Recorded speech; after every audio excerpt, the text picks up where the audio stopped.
নেপালের জেনজি আন্দোলন নিয়ে এবার বিস্ফোরক তথ্য সামনে আনলো আমেরিকার media the grey zone. Grey zone পরিষ্কার বলেছে যে নেপালে এই যে রেজিম চেঞ্জ হয়েছে সেটাও কিন্তু মার্কিন ডিপ স্টেটের ষড়যন্ত্র। বাংলাদেশে যেভাবে রেজিম চেঞ্জ প্লট করা হয়েছিল একদম হুবহু 2021 সালে এই রেজিম চেঞ্জের কথা প্রথম ভাবে আমেরিকা। এবং নেপাল যেহেতু ইন্দো প্যাসিফিকে অত্যন্ত গুরুত্বপূর্ণ একটা জিওগ্রাফিক্যাল অবস্থানে বিরাজ করছে, তাই আমেরিকার স্বার্থকে চরিতার্থ করার জন্য ডিপ স্টেট নেপালে এই ধরনের জেনজি বিক্ষোভকে প্ল্যান করে এবং অবশেষে 2025 সালে এসে তারা সাকসেসফুল হয়। এই গ্রে জোনের এই রিপোর্টে পরতে পরতে এমন কিছু তথ্য উঠে এসছে যা শুধু মারাত্মক নয়, ভয়ানক ভয়ানক এবং ভয়ানক। এবং সেখানে বলা হচ্ছে ভারতকে চাপে রাখার জন্য ভারতের প্রতিবেশী রাষ্ট্রগুলোর রেজিম চেঞ্জ অপারেশন এখানে আমেরিকা করছে এবং কিছুটা চায়নার ইনফ্লুয়েন্স কমানোর চেষ্টা করা হচ্ছে ইন্দো প্যাসিফিকে। গ্রেজন কি বলেছে আমি আজকে প্রথম পর্বে আপনাদেরকে সহজ ভাষায় কিছু কথা বোঝানোর চেষ্টা করব। আপনারা যদি কমেন্ট করেন দ্বিতীয় পর্বের জন্য আমি সে পর্ব আপনাদের কাছে নিয়ে আসব, তাহলেই বুঝবেন কিভাবে বাংলাদেশ এবং নেপাল আমেরিকার ষড়যন্ত্রে মিলেমিশে একাকার হয়ে যায়। গ্রেজন এখানে পরিষ্কার বলেছেন দ্য ইন্টারন্যাশনাল রিপাবলিকান ইনস্টিটিউট অর্থাৎ IRI, যে সংস্থা আসলে ন্যাশনাল এন্ডাউমেন্ট ফর ডেমোক্রেসির অধীনে কাজ করে, তারা প্রধানত উদ্যোগী হয়ে নেপালে ইনভেস্ট করতে শুরু করে।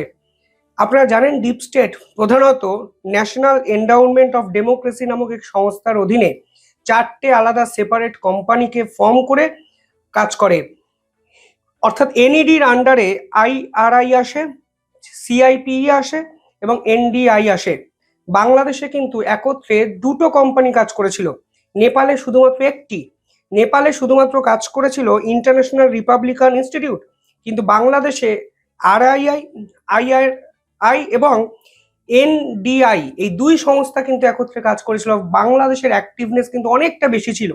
নেপাল ছোট্ট একটি রাষ্ট্র, নেপালের কর্মপদ্ধতি অন্যরকম হয়েছিল।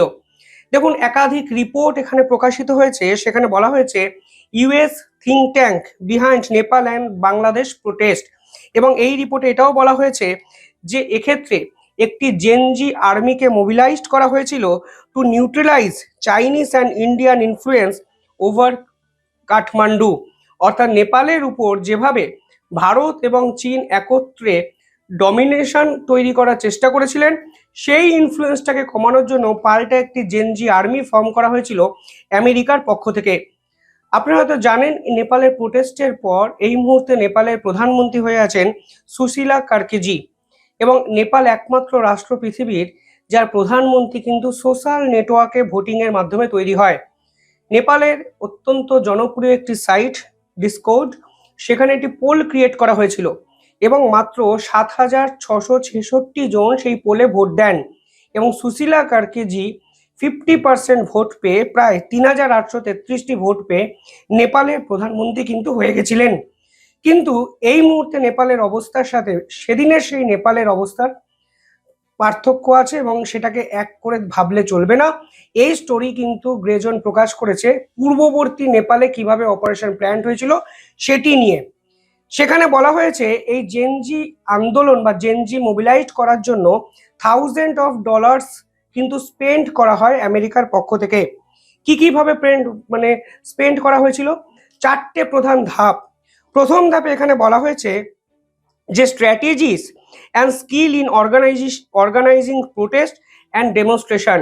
অর্থাৎ প্রথমে কিছু যুবক সম্প্রদায়কে বাছা হয়েছিল এবং তাদেরকে স্ট্র্যাটেজি এবং তাদের কিছু ডেভেলপমেন্ট স্কিল শেখানো হয়েছিল এই ধরনের প্রোটেস্ট এবং সেটাকে ডেমনস্ট্রেট করার জন্য, অর্থাৎ প্র্যাকটিক্যাল ফিল্ডে ইমপ্লিমেন্ট কিভাবে করা যায় সেই চেষ্টা কিন্তু করা হয়েছিল। এবং এই পুরো টেকনিকটি যুব সম্প্রদায়ের মধ্যে শেখানোর একটা প্রবণতা তৈরি করা হয়েছিল আমেরিকার পক্ষ থেকে কোটি কোটি টাকা খরচ করে।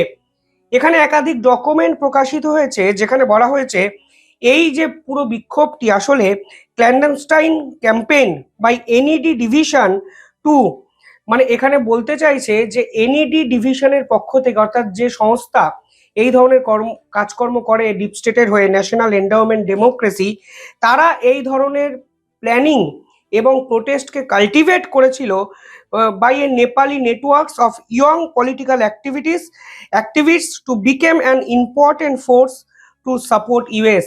অর্থাৎ যুব সম্প্রদায়কে বেছে তাদেরকে নতুন করে স্কিল ডেভেলপমেন্ট করিয়ে স্ট্র্যাটেজি বিল্ড আপ করে আমেরিকার স্বার্থ যারা পরিপূর্ণ করতে পারে সেই ধরনের একটা গ্রুপ তৈরি করা হয়েছিল কোটি কোটি টাকা খরচ করে এনইডি ডিভিশনের পক্ষ থেকে। পরবর্তী ধাপে যখন তাদেরকে স্কিল ডেভেলপ করা হয়ে যায়, কিভাবে প্রোটেস্ট অর্গানাইজড করা হবে সেটা শেখানো হয়ে যায় এবং কিভাবে এটা ডেমনস্ট্রেট করা হবে তার প্র্যাকটিক্যাল এক্সপিরিয়েন্সটা শেখানোর পর কি করা হয়েছিল, এই ইয়ং পিপলকে পলিটিক্যাল লিডারদের সঙ্গে কানেক্ট করিয়ে দেওয়া হয়েছিল।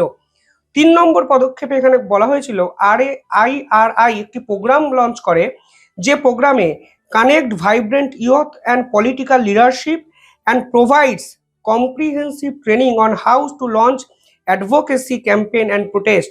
অর্থাৎ ইয়ং লিডার্সদের সঙ্গে যখন তারা ট্রেন্ড লিডার্সে পরিণত হয়, এদের সঙ্গে পলিটিক্যাল পার্সোনালিটির মেলবন্ধন করিয়ে একটি জোরালো ক্যাম্পেইন লঞ্চ করা হয়েছিল আইআরআই এর পক্ষ থেকে এবং একাধিক ডকুমেন্ট যেটা গ্রে জোন প্রকাশ করেছে। আপনারা যদি দেখেন সেখানে স্পষ্ট লেখা আছে একটা লাইন, খুব ইন্টারেস্টিং লাইন, কিন্তু এরা শক্তিশালী আর্মি ব্রিগেড তৈরি করলেও আমেরিকার নির্দেশ ছাড়া রাস্তায় নামতে পারবে না এবং এখানে আইআরআই নির্ধারিত একটু ইস্যু তাদেরকে বেছে নেওয়ার জন্য দেওয়া হবে, এই ধরনের কথা কিন্তু বলা হয়েছে।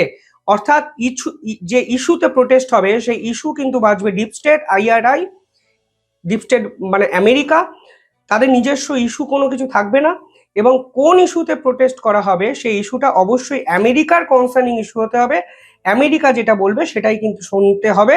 সেই তথ্য কিন্তু গ্রে জোন পরিষ্কারভাবে এই রিপোর্টে প্রকাশ করেছে। পাশাপাশি এরপর ইস্যুটা কিভাবে বাছা হলো, আপনারা জানেন নেপালে আন্দোলনটা কেন হয়েছিল, অনেকেই জানেন না, আমি একটু সহজ ভাষায় আপনাদেরকে বলে দেওয়ার চেষ্টা করি। নেপাল সরকার সিদ্ধান্ত নেয় যত আমেরিকান অ্যাপ আছে যেমন ফেসবুক, হোয়াটসঅ্যাপ, টুইটার, এক্স, এদেরকে সরকারি পারমিশন নিতে হবে বা নেপালের যে লিগাল নিয়ম আছে, বাউন্ডারিগুলো আছে সেগুলোকে ফুলফিল করতে হবে। ফলে সরকারি এদেরকে ছাড়পত্র প্রয়োজন যদি তারা নেপালে অপারেট করতে চায়। কিন্তু ফেসবুক, হোয়াটসঅ্যাপ, এক্সের মতো আমেরিকান অ্যাপগুলো সরকারের এই লিগাল ফরমেশনটাকে মেনে নিতে চায়নি। এরপর নেপাল সরকার এই অ্যাপগুলোকে হঠাৎ করে নিষিদ্ধ ঘোষণা করে দেয়।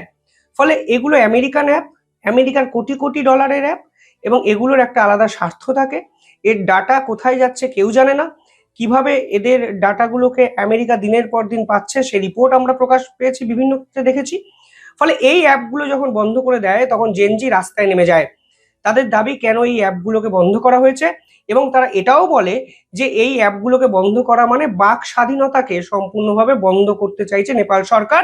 ফলে সরকার বিরোধী এক আন্দোলনের চেহারা নেয় জেনজি প্রোটেস্ট। ফলে আমেরিকার অ্যাপ বন্ধ করার জন্য সরকারকে ফেলে দিতে হবে, এই রকম নজিরবিহীন আন্দোলন কিন্তু নেপালে হয়েছিল, যা আলটিমেটলি আজকের দিনে দাঁড়িয়ে গ্রে জোনের রিপোর্ট বলছে আইআরআই প্ল্যান্টেড অর্থাৎ ডিপ স্টেট কোটি কোটি টাকা দিয়ে এই আন্দোলনকে সংগঠিত করেছে। এখানে ইম্পর্টেন্ট হলো এই আইআরআই নেপালে অলরেডি কিন্তু একাধিক প্রোগ্রাম লঞ্চ করেছিল 2021 সালে। তথ্য বলছে ইউথ সিভিক এডুকেশনের জন্য তারা কিন্তু একটি প্রোগ্রাম লঞ্চ করে যার নাম হলো যুব নেতৃত্ব এবং যুব নেতৃত্ব এই প্রোগ্রামের জন্য তারা $3.5 লক্ষ কিন্তু খরচ করে নেপালে এবং এই খরচটি তারা করেছিল 2021 জুলাই থেকে 2022 জুন অবধি, অর্থাৎ 1 বছরের এই সময়সীমায় বিপুল সংখ্যক টাকা তারা খরচ করে এবং বেসিক্যালি লিডারশিপকে তারা স্কাউট করার কাজে কিন্তু এই সময় ব্যস্ত ছিল। এখানে বলা হয়েছিল 60 থেকে 70টি ইয়ং লিডার তারা খুঁজে বার করবে যারা পরবর্তীকালে আমেরিকার ডিপ স্টেটের এজেন্ট হতে পারে এবং যাদেরকে পরবর্তীতে তারা কাজে লাগাতে পারে। পাশাপাশি তারা একটু কারিকুলাম একটি সামনে নিয়ে এসছে যেখানে বলা হচ্ছে কোন কোন ভাগে এই পদ্ধতিটা তারা সম্পূর্ণ করেছে। প্রথমে দেখা হয়েছে লিডারশিপ কোয়ালিটি কাদের মধ্যে আছে, হু ইজ দ্য লিডার, একদম বাংলাদেশের ছকে বাংলাদেশি ইন্টারভিউ নিয়ে নাহির ইসলামদের তৈরি করা হয়েছে, এখানেও একইভাবে এই লিডারদের তৈরি করা হয়েছে, তার প্রমাণ দ্য গ্রে জোন পরিষ্কার করে দিয়েছে। সেকেন্ড, এখানে বলা হয়েছে লিডারশিপের টাইপস, কোয়ালিটি এবং গুড লিডার্স হওয়ার জন্য যে বৈশিষ্ট্যগুলো দরকার সেগুলো ছাত্রদের মধ্যে দেখা হবে। পাশাপাশি ways to developing such qualities, যাদের মধ্যে কোয়ালিটি ছিল না তাদেরকে কোয়ালিটি প্রোভাইড করা হবে, শেখানো হবে, ট্রেন্ড করা হবে। Gaining the power two influence, এদেরকে কিভাবে ইনফ্লুয়েন্সার করে তোলা যায় সেই চেষ্টা করা হবে টাকা খরচ করে, এবং এটা একটা নির্দিষ্ট মাইন্ডসেট এবং স্কিল ডেভেলপমেন্ট প্রসেস যা ডিপ স্টেট করেছে। Purpose of becoming a leader, এবং এইভাবে ওদের বোঝানো হবে কেন তোমাদের লিডার তৈরি করা হয়েছে, আমেরিকার স্বার্থে তোমরা লিডার হয়েছো এবং কি কাজ করতে হবে তোমাদের এরপরে শেখানো হবে। লাস্ট পয়েন্ট খুব important, how young leaders can drive political change through protest, অর্থাৎ এই লিডারগুলো যখন স্কিলফুল হয়ে যায়, ট্রেন্ড হয়ে যায়, তখন এদের বলা হয় যে তোমরা কিভাবে প্রোটেস্ট করে পলিটিক্যাল চেঞ্জ নিয়ে আসতে পারো নেপালে। এইভাবে 60 থেকে 70 জন লিডার, সেই লিডারদের আন্ডারে আরো 50 জন, ফলে বৃহত্তর জেনজি আর্মি কিন্তু তৈরি করে ডিপ স্টেট। IRI এবং NED একত্রে কোটি কোটি টাকা ফান্ডিং করে নেপালের এই জেনজি প্রোটেস্ট সংগঠিত করেছে, আজকে গ্রে জোন কিন্তু প্রকাশ করেছে। এবং তারা পরতে পরতে বলেছে বাংলাদেশে যা হয়েছে নেপালে ঠিক একই কায়দায় হয়েছে। বাংলাদেশের সাথে নেপালের পার্থক্যটা অন্য, যে বাংলাদেশে একত্রে দুটো অর্গানাইজেশন কাজ করেছে NEDর, নেপালে শুধুমাত্র একটি অর্গানাইজেশন কাজ করেছে। অর্থাৎ ভারতকে চাপে রাখার জন্য একদিকে নেপাল, একদিকে বাংলাদেশ, অন্যদিকে পাকিস্তান, এই তিনটে উগ্র রাষ্ট্র তৈরি করতে চেয়েছিল ডিপ স্টেট, যা তারা আজকে করে দেখিয়েছে। পরবর্তী টার্গেট তাদের কাছে ছিল ভারত, কিন্তু ভারতের শক্তিশালী গণতন্ত্র এবং লিডারশিপ কোনো অবস্থাতেই ডিপ স্টেটের এই ষড়যন্ত্রকে তারা বাস্তবায়িত করতে পারছে না। এবং এরপরেই প্রধানমন্ত্রীকে টার্গেট করা, নরেন্দ্র মোদীকে টার্গেট করা, এবং তারপরে তো আপনারা সকলেই জানেন কিভাবে একের পর এক ষড়যন্ত্র দিনের পর দিন ভেস্তে দিচ্ছে ভারত। কিভাবে দেখছেন পুরো বিষয়টি কমেন্টে জানাবেন। দেখতে থাকুন দ্য ইন্ডিপেন্ডেন্ট বেঙ্গল। ধন্যবাদ।